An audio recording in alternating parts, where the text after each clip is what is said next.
데살로니가전서 3장 1절로 13절 말씀 가지고 시련을 이겨내는 성숙한 사람들, 시련과 성숙한 믿음 제목으로 우리가 함께 은혜를 나누겠습니다. 어린아이가 장성한 성인이 되려면 많은 시간이 흘러가야 되는 것처럼 우리 거듭난 성도가 장성한 믿음의 사람이 되려면 역시 많은 시간이 필요합니다. 하지만 짧은 시간 안에 믿음이 급성장하는 경우도 있습니다. 열심히 기도하고 또 성경을 읽고 배우고 예배 시간마다 빠짐없이 나와서 은혜를 받습니다. 마치 몇십 년 믿은 사람처럼 믿음이 쑥쑥 성장하는 것을 그런 성도들을 종종 볼 수가 있습니다. 데살로니가 교회 성도들이 바로 그런 사람들이었습니다. 데살로니가 교회의 성도들은 짧은 시간 바울로부터 복음의 말씀을 들었지만 그 믿음이 크게 성장했습니다. 그래서 당시 아가야 지방 또 마게도냐 지방에서 모든 교회의 본이 되는 교회가 되었고 소문이 나는 교회가 되었습니다. 이 소식을 들은 사도 바울은 데살로니가 교회의 성도들을 볼 때마다 마음에 큰 기쁨이 있었고 그 성도들을 아주 영광스럽게 생각했습니다. 데살로니가전서 2장 19절로 20절에 보면 우리의 소망이나 기쁨이나 자랑의 면류관이 무엇이냐? 그가 강림하실 때에 우리 주 예수 앞에 너희가 아니냐? 너희는 우리의 영광이요 기쁨이다. 이렇게 고백했습니다. 대개 그리스도인들이 믿음의 확신을 얻게 되는 때는 주로 청소년 시기라고 볼 수가 있습니다. 어린아이 때의 신앙은 부모나 선생님이 가르쳐주는 대로 그대로 일방적으로 그냥 의심하지 않고 받아들이는 그런 상태라고 볼 수 있습니다. 의심하거나 거부할 수 있는 지식이나 의식 자체가 없기 때문에 그렇습니다. 그러나 청소년기가 되면 신앙의 회의가 찾아오기 시작하죠. 그래서 자신의 그 믿음과 성경적인 지식이 진정 내가 이것을 진리라고 믿는 것인가, 아니면 내가 어려서부터 그냥 세뇌당한 것은 아닌가, 이런 갈등이 생기기 시작합니다. 그래서 때문에 그런 상황에 있을 때 부모님이라든지 혹은 목회자나 아니면 먼저 믿은 사람들이 실망하게 되는, 즉 하나님의 말씀대로 살지 못하는 이런 모습들을 대할 때 주님과 교회를 떠나게 됩니다. 청소년기가 참 중요한 때죠. 그러나 또 반대로 그 청소년 시기에 말씀을 통해서 직접 하나님을 만나고 또 은혜를 받고 하나님의 성령의 충만함을 받아서 주님과 깊은 교제 속에 들어가게 된다면 그 사람은 신실한 예수님의 제자로 성장하게 되는 것입니다. 그런 면에서 청소년 시기는 매우 중요한 시기라고 볼 수가 있습니다. 그러니까 성장하는 과정에서 반드시 우리가 경험하게 되는 것이 여러 가지 형태의 시련과 환난들입니다. 그 다가오는 시련은 여러 가지가 있겠습니다. 먼저 정체성의 혼란이 다가오는데요. 나는 진정 거듭난 그리스도인인가? 또 왜 내가 예수님을 믿고 그리스도인으로 살아가야 하는가? 가장 근본적인 부분에서 의문이 생기고요. 거기에 회의가 다가옵니다. 내가 왜 예수님을 믿는 그리스도인으로 살아야 되느냐는 것이죠. 본질적인 문제로 다가오는 시련이 있고요. 또 주변의 모든 사람들로부터 다가오는 시련도 크죠. 핍박도 있고 그 관계 속에서 오는 갈등으로 시련이 다가오기도 하고 또 경제적인 문제일 수도 있고요. 육체적인 질병의 문제, 이 다양한 여러 가지의 환난들이 시련들이 우리에게 찾아오게 됩니다. 그러니까 영적으로 성장하고 있었던 이 데살로니가 교회에도 역시 이런 환난과 시험이 있었습니다. 자, 이 데살로니가 교회 성도들이 이 환난과 시련을 잘 이겨냈다는 것입니다. 예수 믿은 지가 얼마 안 됐는데 이 어려움을 잘 극복하고 있었다는 것입니다. 그래서 영적 성장 과정에서 다가오는 이 시련을 이겨내는 성숙한 그리스도인이 된다고 하는 것은 쉬운 일이 아닙니다만 우리가 어떻게 해야 이 시련을 이기고 성숙한 믿음의 사람이 될 수 있을까? 오늘 말씀을 통해서 함께 나누면서 은혜 받는 시간이 되기를 원합니다. 우리가 이 시련을 이기는 성숙한 믿음의 사람이 되기 위해서는 첫째는 하나님의 말씀을 잘 배우고 믿음에 굳게 서야 됩니다. 흔들림 없는 믿음, 하나님의 말씀에 기초한 이것이 매우 필요합니다. 데살로니가 교회 성도들에게 다가온 시련의 내용은 이런 것이죠. 짧은 시간 동안 하나님의 말씀을 들었습니다. 사도 바울이 약 3주 동안 복음을 전했다고 그랬어요. 그리고 소년 소녀 가장처럼 너무나 일찍 부모를 여인 거예요. 그래서 혼자 살아갈 수밖에 없는 상황이 됐어요. 자신들을 더 말씀으로 가르쳐주고 영적으로 이끌어 주어야 할 부모를 너무 빨리 잃어버린 거예요. 어떻게 보면 혼자 크다시피 한 사람들이 데살로니가 교회 성도들이었던 거죠. 그래서 그들을 핍박하는 시련으로 인해서 굉장히 힘든 시기를 지나고 있었던 것입니다. 그러니까 바울이 데살로니가 교회 성도들이 이렇게 짧은 시간 동안 믿음을 받아들이고 하나님의 말씀을 받아들여서 성장하고 있었지만 시련과 환난을 당하는 모습을 대하면서 굉장히 마음에 근심이 있었습니다. 그래서 마치 어린아이를 맹수들 가운데 두고 온 것 같은 부모의 심정이었던 것이죠. 그들을 위로하고 격려하기 위해서 하나님의 말씀을 전하는 하나님의 일꾼 디모데를 그들에게 보냈습니다. 디모데를 보냈을 때 디모데 한 사람이 그 많은 시련과 어려움을 당하고 있는 데살로니가 교회 성도들을 어떻게 도울 수 있을까? 그것은 오직 시련을 이겨내게 하시는 하나님, 또 그분의 약속의 말씀을 가지고 그들을 위로하고 격려해야 될 것이었습니다. 한 사람의 힘으로는 어려운 일이죠. 그래서 그들의 환난 가운데서 이겨낼 수 있었던 하나님의 말씀을 다시 한번 그들에게 가르치고 그 말씀을 붙들도록 권면한 것이죠. 4절 말씀에 보면 우리가 너희와 함께 있을 때 장차 받을 환난을 너희에게 미리 말하였는데 그것이 과연 그대로 된 것이다. 그러니까 바울은 복음을 전파해서 많은 사람들이 예수 그리스도를 믿고 구원받는 일, 기쁜 소식이죠. 기쁘고 좋은 소식을 열심히 전했습니다.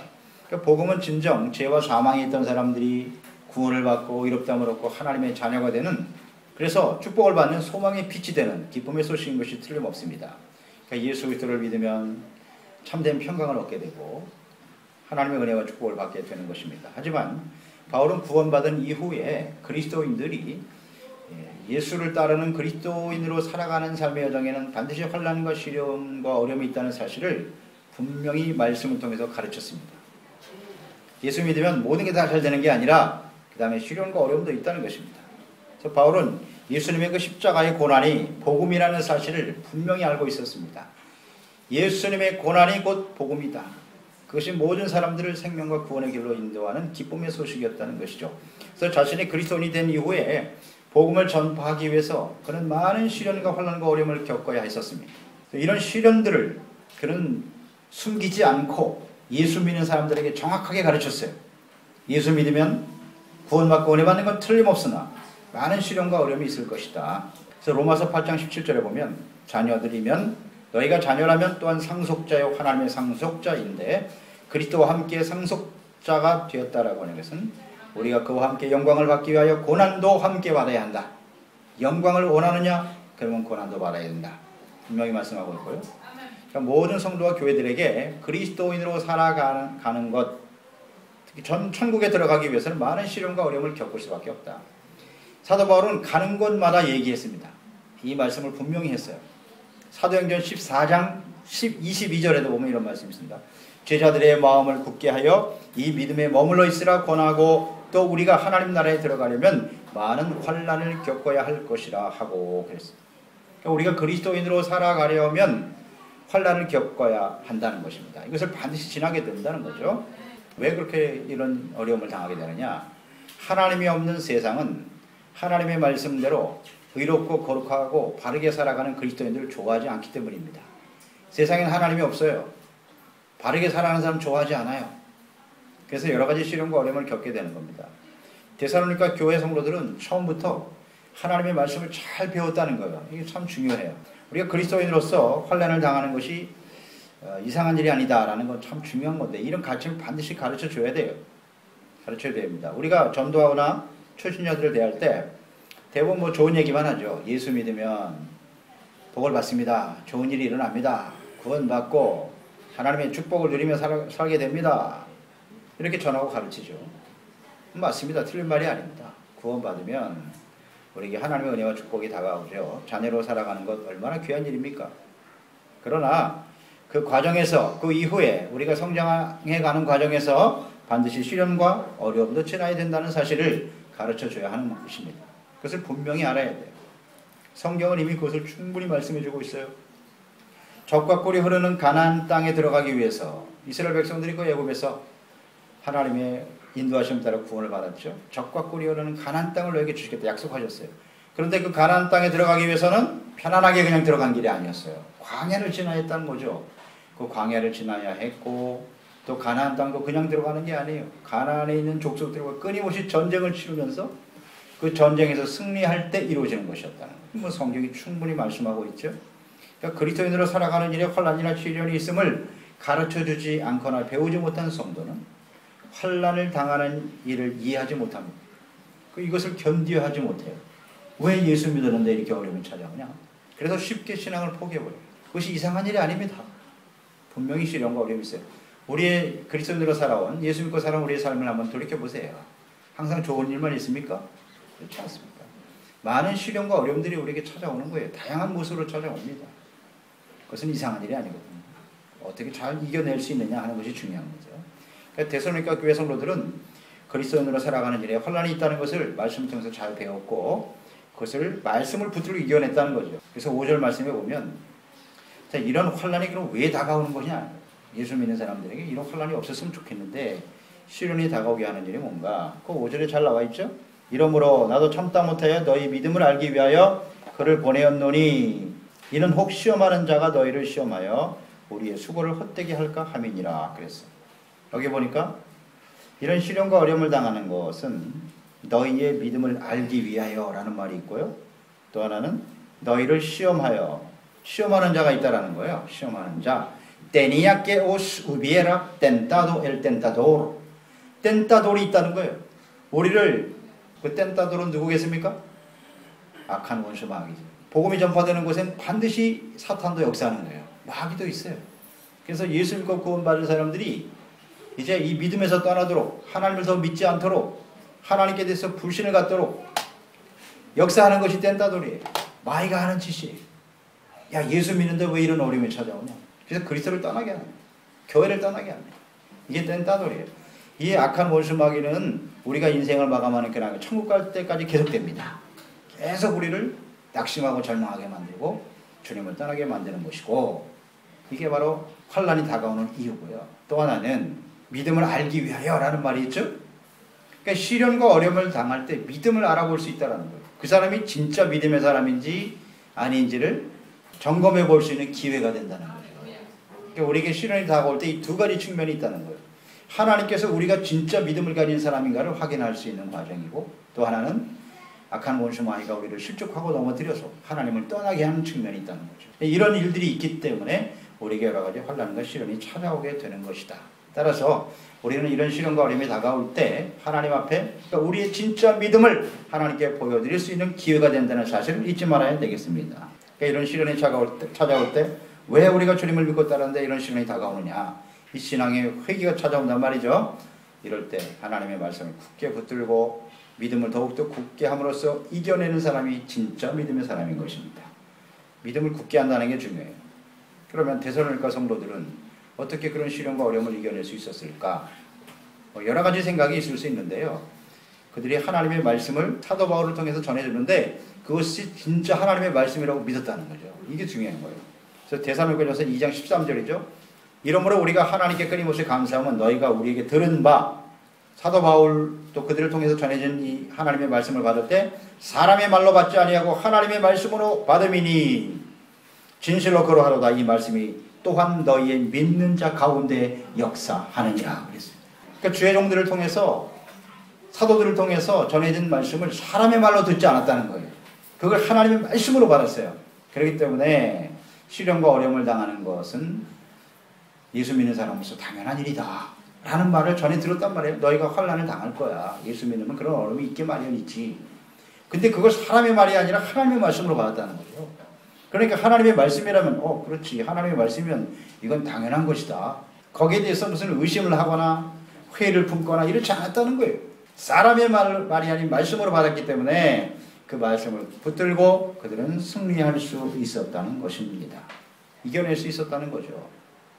그래서 우리는 시련과 어려움을 당할 때 하나님의 말씀을 굳게 믿는 사람들이 되어야 하겠습니다. 사람의 생각으로 자꾸 접근하니까 흔들리게 되는 거예요. 하나님의 말씀은 진리예요. 이건 절대 변하지 않아요. 그 진리의 말씀을 붙들고 살아야 돼요. 예수님께서 하신 말씀을 한번 생각해 보죠. 요한복음 16장 33절. 이것을 너희에게 이르면 너희로 내 안에서 평안을 누리게 하려 함이라. 세상에서는 너희가 환난을 당하나 담대하라 내가 세상을 이기었노라 하시니라. 아멘. 그래요. 예수 믿고 주님을 따르는 사람이 환난이 있게 마련이다. 그럼 너희는 두려워하지 말고 담대하라. 왜? 왜 담대해야 돼요 우리는? 예수님께서 세상을 이기셨거든요. 십자가로 이기셨고 부활로 이기셨고 오늘도 예수 그리스도를 믿고 따를 때 우리는 반드시 승리하게 되는 것입니다. 이걸 믿어야죠.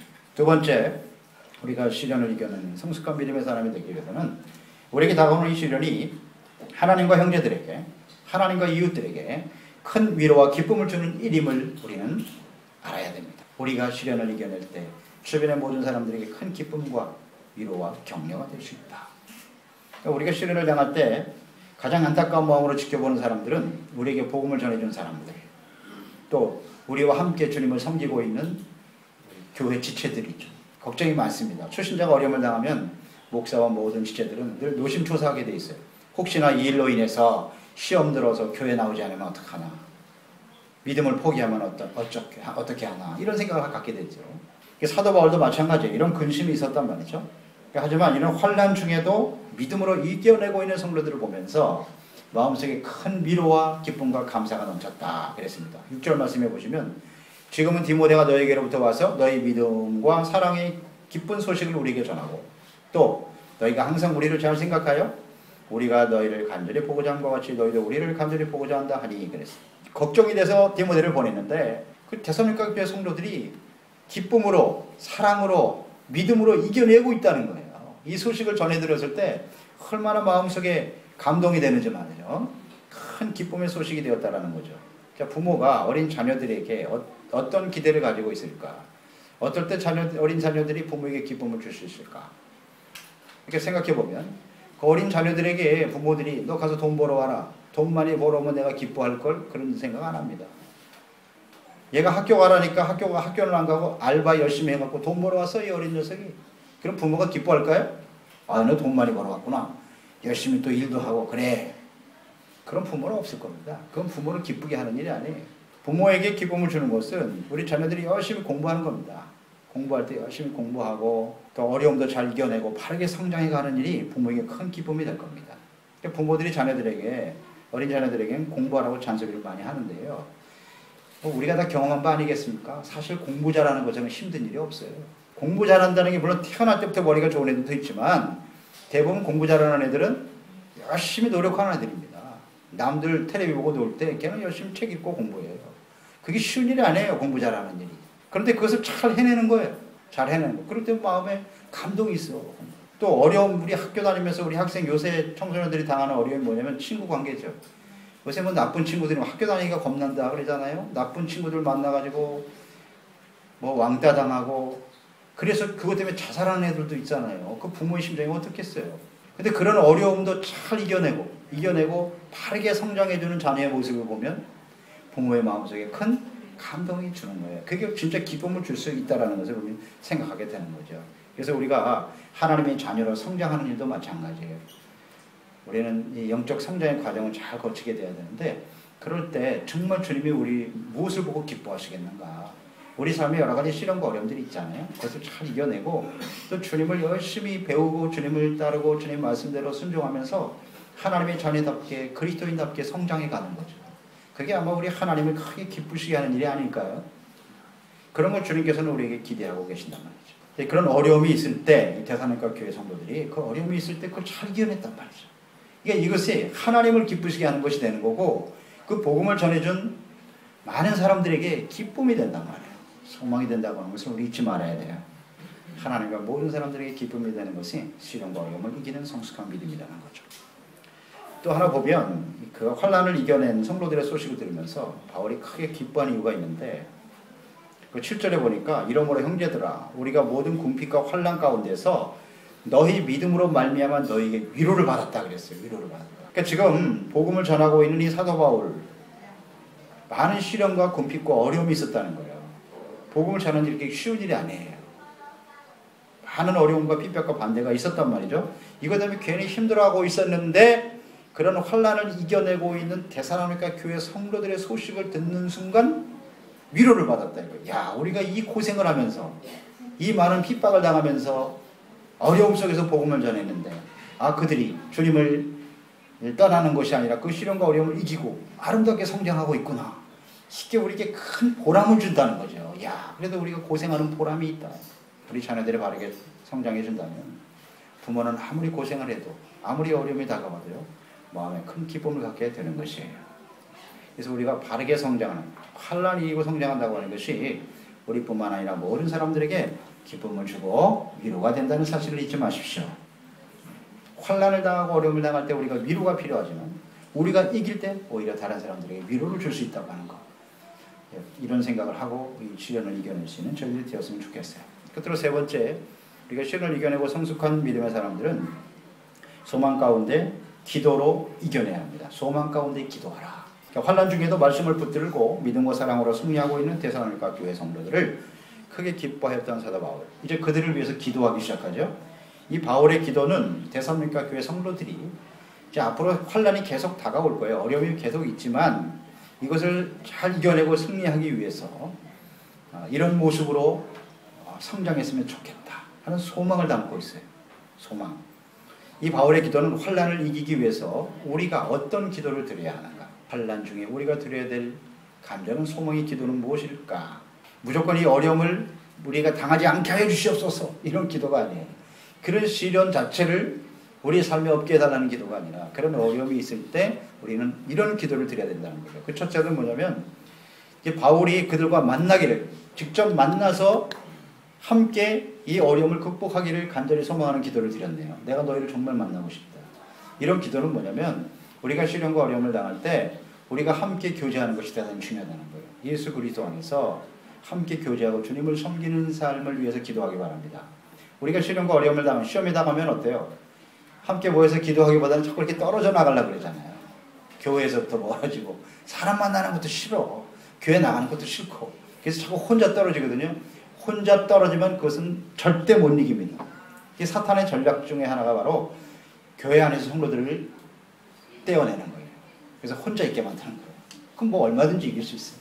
함께 있으면 이기기 어려워요. 그래서 우리가 시련과 어려움 당할 때 더 모여서, 함께 모여서 교제하는 일에 힘쓰시기 바랍니다. 그걸 위해서 기도해야 되고요. 그럼 12절에 보면 주께서 우리가 너희를 사랑함과 같이 너희도 피차간에 모든 사람에 대한 사랑이 더욱더 많이 넘치게 되기를 바란다. 그러니까 시련과 어려움을 이길 수 있는 가장 키워드가 사랑이라는 거예요. 사랑이 있으면 이길 수 있다는 거죠. 그러니까 이 사랑은 먼저 하나님께 대한 사랑, 하나님이 우리를 향한 사랑이죠. 이 사랑을 확인하는 것, 주님의 사랑이 우리 가운데 흘러 넘치도록 끊임없이 기도하라는 것입니다. 로마서 8장 35절 37절에 보면 이런 말씀 있잖아요. 누가 우리를 그리스도의 사랑에서 끊으리요? 환난이나 권고나 박해나 기근이나 적신이나 위험이나 칼이랴?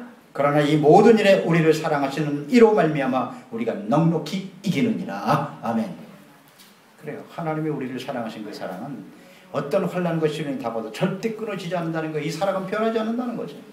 그래서 우리를 사랑하시는 하나님이 우리와 함께 계시기 때문에 우리는 반드시 이길 것이다. 아멘. 이 사랑으로 이겼다고요. 이 사랑에 대해서 흔들리면 안 돼요. 그래서 하나님이 우리를 향한 사랑, 주님이 우리를 사랑하신다는 것을 날마다 확인하고 그 사랑이 우리 가운데 충만할 수 있도록 기도하시기 바랍니다. 그래야 이길 수가 있는 거예요. 우리가 지금 성찬을 대해야 하잖아요. 이 성찬하는 중요한 이유가 뭐냐?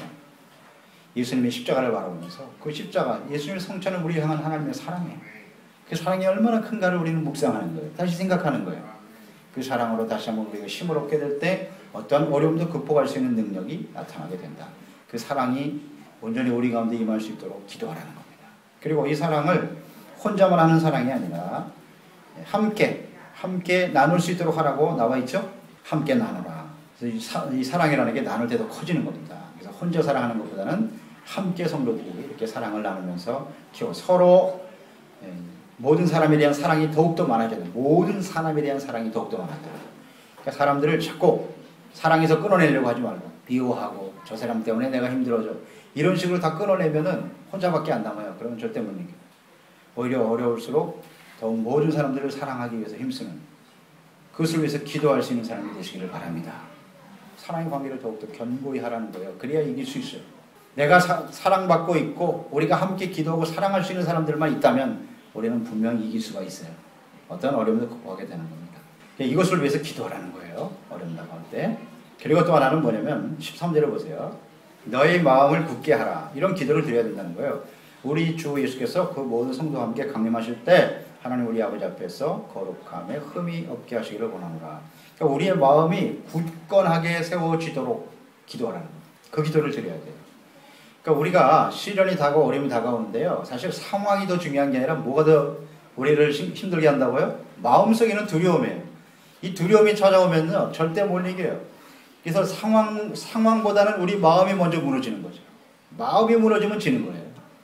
아, 나는 이걸로 끝났어. 나는 실패할 거야. 틀렸어. 이 마음이 흔들리면요. 도저히 이기지 못합니다. 그러나 어떤 무서운 시련과 어려움이 다가와도 내 마음을 굳게 지킬 수만 있다면 우리는 이길 수 있어요. 반드시 승리합니다. 마음을 굳게 해달라고 기도해라. 그렇습니다, 여러분. 우리 사람의 마음이라는 것이 굉장히 흔들리기가 쉽습니다. 아주 깨지기 쉬운 그릇 것 같아요. 유리 그릇 것 같아서 조금만 시련이 다가오면 금방 흔들려요. 낙심하고 절망하고 때로는 의심하고 그렇습니다. 또 너무나 쉽게 부패하는 것이 사람의 마음이라고 예레미야서 17장 9절에 말씀하셨죠. 만물보다 거짓되고 심히 부패한 것은 사람 마음이다. 누가 능히 이를 알리오마는 그랬어요. 그러니까 영원히 변치 않는 믿음과 사랑의 마음, 즉 변질되지 않는 마음을 우리가 지킬 수만 있다면 우리는 웬만한 어려움을 이겨낼 수 있을 것입니다. 그래서 잠언서 4장 23절 무릇 지킬 만한 것보다 내 마음을 지켜라. 생명의 근원이 이에서 남이니라. 우리의 마음을 지켜야 되는데 우리의 마음을 지키기 위해서는 어떻게 해야 돼요? 변하지 않는 가치를 가지고 지켜야 돼요. 변하지 않는 가치로 우리의 마음을 채워야 돼요. 근데 이 세상에 변하지 않는 게 있나? 다 변하잖아요. 하나님과 하나님의 말씀만이 변하지 않습니다. 그래서 우리 마음속에 하나님의 말씀으로 채워야 되고 하나님의 성령으로 감동하여 우리의 마음과 생각을 지키시기 바랍니다. 그래야 하나님의 약속의 말씀 물들고 나가서 굳은 믿음을 가지고 나가면 이길 수가 있는 것이죠. 흔들리지 않습니다. 또 하나 중요한 것은 환난을 이길 때 이길 수 있는 가장 힘이 뭐냐면 소망이에요. 소망. 에스페란사. 소망이 없으면 절대 어려움을 못 이겨요.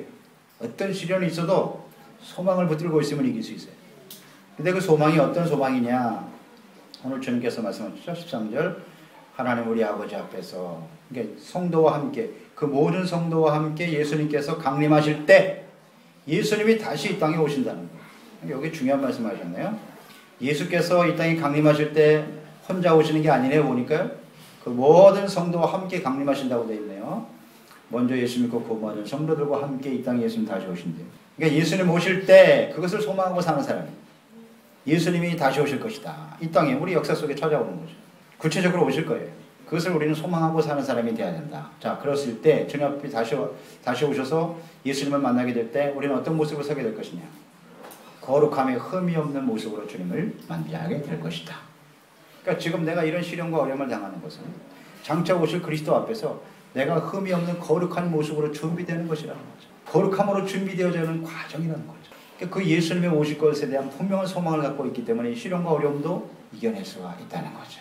그렇습니다. 예수님이 다시 오실 것이라는 소망이 없는 성도. 내가 주님 앞에 거룩한 모습으로 영광스러운 모습으로 천국에 들어갈 것이라고 하는 믿음과 소망이 없는 성도라면 이 땅에서 고난받고 예수 믿을 필요가 뭐가 있어요? 이 세상에 살아가는 것이 전부라면 차라리 예수 안 믿고 자기 마음대로 사는 게 훨씬 낫지. 또 그런 시련과 어려움도 이겨낼 수 있는 힘이 없어요. 쉽게 무너지고 마는 거예요. 그래서 우리는 예수님이 다시 올 것이라고 하는 소망과 또 그 주님 앞에서 거룩한 모습으로 서게 될 것임을 확신하면서 시련과 어려움을 잘 극복할 수 있는 저희들이 되었으면 좋겠어요. 그러니까 이것을 위해서 기도하라는 겁니다. 이런 기도를 드리라는 거예요. 소망의 기도를 드리라는 거예요. 그래야 이길 수가 있어요. 기도의 초점을 분명히 하나. 그래서 하나님 앞에 성숙한 모습으로 시련과 어려움을 통해서 하나님을 기쁘시게 하고 모든 사람들에게 기쁨을 하는 근심을 주는 사람이 아니라 기쁨을 주고 확신을 심어줄 수 있는 저희들이 되었으면 좋겠습니다. 데살로니가전서 3장 1절로 13절 말씀 가지고 시련을 이겨내는 성숙한 사람들, 시련과 성숙한 믿음 제목으로 우리가 함께 은혜를 나누겠습니다. 어린아이가 장성한 성인이 되려면 많은 시간이 흘러가야 되는 것처럼 우리 거듭난 성도가 장성한 믿음의 사람이 되려면 역시 많은 시간이 필요합니다. 하지만